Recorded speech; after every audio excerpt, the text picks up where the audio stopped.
Today I'll be sharing my ranking of the summer 2022 LEGO Star Wars sets. Hey guys, so I think that this is a pretty clear video on the topic. I'll just be ranking these sets from worst to best. I've included sets from September to August, so pretty much anything that hasn't released from now. Obviously not with the UCS set, which is going to be a UCS Razor Crest or whatever. So obviously I haven't included that because we don't know what it looks like, but this is pretty much everything from now to the advent calendar. Time for that standard YouTube disclaimer, which I still don't know why people have to do, but yeah, these are all my opinions and whatever if that isn't obvious. So yeah, some of these are kind of weird and I didn't know where to put them. I'll explain so if they've gone there, or of course if one's higher than you think it should be, just let me know your thoughts down below as always. So there are 10 sets, so technically a top 10, but let's get started. So I think the worst set is the advent calendar. It's not bad by any means, but it's like just an advent calendar, got some small little bills and some cool minifigures and whatever, but it's simply not that interesting long term. You kind of get the thrill of opening it and then have to find somewhere to put those tiny builds. So I don't know, I've never been too into advent calendars, never really got one, mostly because of that price, because that price is quite high for what you're getting, as you'll see with a lot of these other sets, but I just don't think this is as interesting as some other ones. Second worst set is the 4 Plus ATST. I think it's pretty obvious that it had to end here. I do think that this is okay. Honestly, I know a lot of people hate it, but honestly I think that there are some people who genuinely like this set, and it is pretty cool for a 4 Plus set, I will say, but again, it's a 4 Plus set, so it's not the most interesting thing in the world, and that's why it kind of just ended up here. It's just not too exciting for me. So next up is the Obi-Wan and Darth Vader brickheads, and honestly I was about to just leave these off the list because I genuinely don't know where to put these, because they are cool, but they're brickheads, so they're kind of just not as interesting as other sets. While I do like brickheads, I think that a playset is just more interesting, so they kind of ended up here. Though for brickheads, they are pretty much perfect. I don't think I have any real complaints for them, and I haven't really seen any real complaints for these.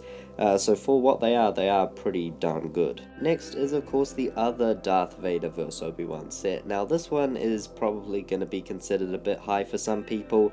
Honestly, this is kinda growing on me. It's still not a great set by any means.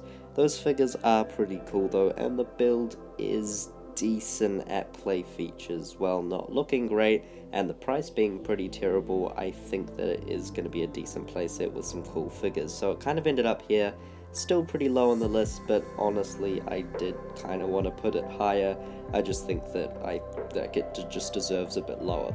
Number 6 spot, we have Ambush on Ferrix. Now I kind of wanted to put this lower just because I don't really have an interest in this set, because obviously I haven't seen Andor yet, but I can acknowledge this set is actually pretty cool, and seeing some reviews got me a bit more hyped for it. I think that it is a bit of a price for what you actually get size-wise. Now obviously the piece count is there, but size-wise it is a bit small for $70, and this kind of ended up here as a way of future-proofing, because I do think that once I've seen the first episode of Andor, which I'm presuming this is in, I'm going to like this a lot more, so we'll have to wait and see, but this one is decent. Fifth place is the Unjustifiable Justifier, which obviously can't be justified for the price. The price is way too high, $170, 1,022 pieces. We've all heard this before. The set itself is pretty cool though, that's why it ended up pretty high up, but the price just really pulls this one down, sadly. If this was an $100 to $120 set, this would be great, and I think this would be like top 3. Obviously, because of the unjustified price, we had to pull this down, and I find it kind of funny that each summer wave there's like a joke from now on. First it was Boba Fett's Starship, and now it's the Justifier being justified and unjustified and whatever.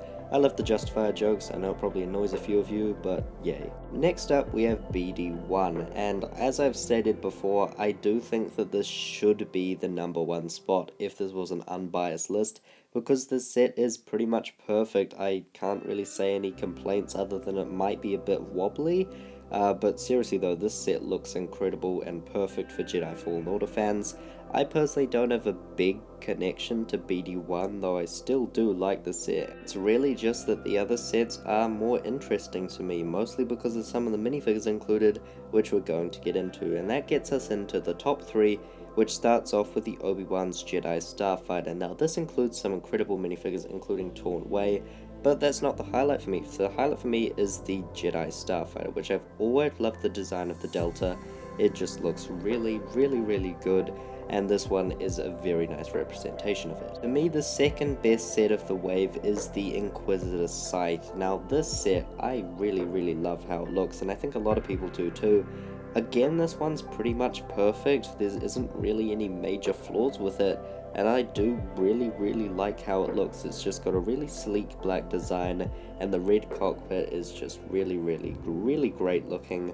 I just think that this set pops, and it has some incredible figures with the Inquisitors and Ben Kenobi.